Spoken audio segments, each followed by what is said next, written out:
honorable ministers, distinguished heads of international and regional organizations, members of the diplomatic community, invited guests.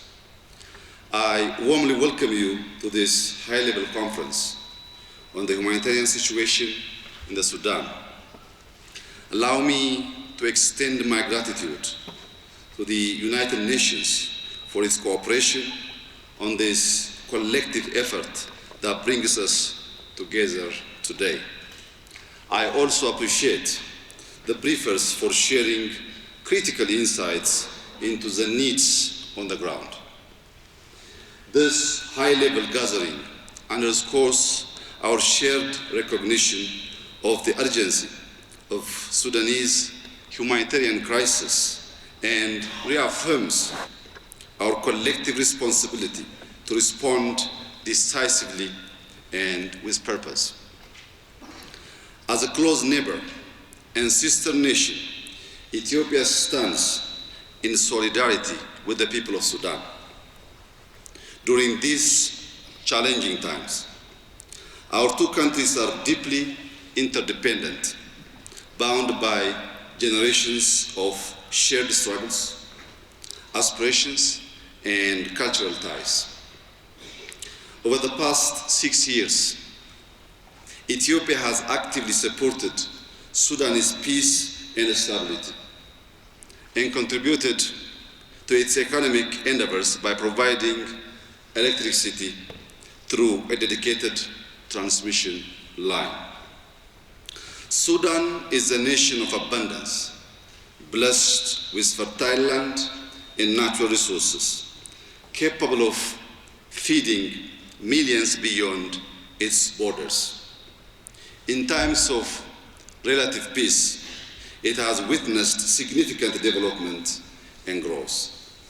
However, since April 2023, conflict has inflicted immense suffering, causing widespread displacement and destruction. We are here today because Sudan's humanitarian needs have reached an unprecedented scale. This crisis is not just Sudanese. It is a regional and a global concern, impacting lives, livelihoods, and stability across the Horn of Africa and beyond. Global solidarity is essential to ensure the Sudanese people receive food, clean water, basic health care, including vaccines and medicines, and protection against violence. As the holy month of Ramadan approaches, urgent action is required, not just in words, but through tangible commitments to elevate suffering. Ethiopia will continue to stand with Sudan in its time of need, sharing from our limited resources and maintaining an open door policy for Sudanese seeking refuge.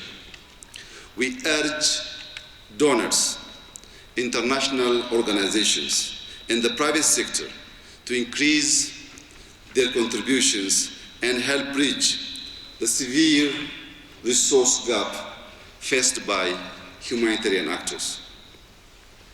Despite our own challenges, we firmly believe that a neighbor in need is a neighbor indeed.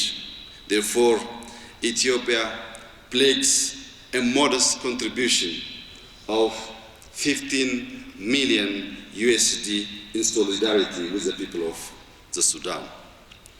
Beyond this immediate assistance, the crisis demands an urgent political solution, as peace is the foundation for lasting recovery. We call upon all stakeholders to intensify efforts toward dialogue and a peaceful resolution.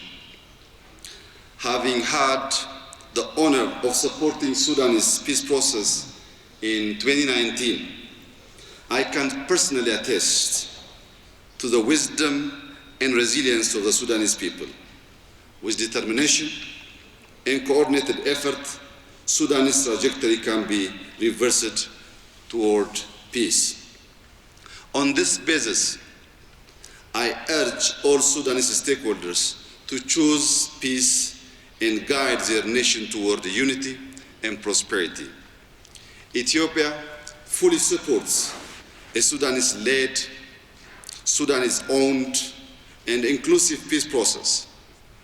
We also endorse the African Union Commission and the UN Secretary General's efforts to streamline initiatives and establish a single effective platform for peace in Sudan. I commend our partners, the African Union, IGAD, the UN, and the UAE for their collaboration in hosting this conference. I also would like to extend my gratitude to my dear brother, Dr. William Ruto, for taking time and gracing this important summit. I also extend my gratitude to all stakeholders, prioritizing Sudan and pledging resources to support its humanitarian efforts. I thank you.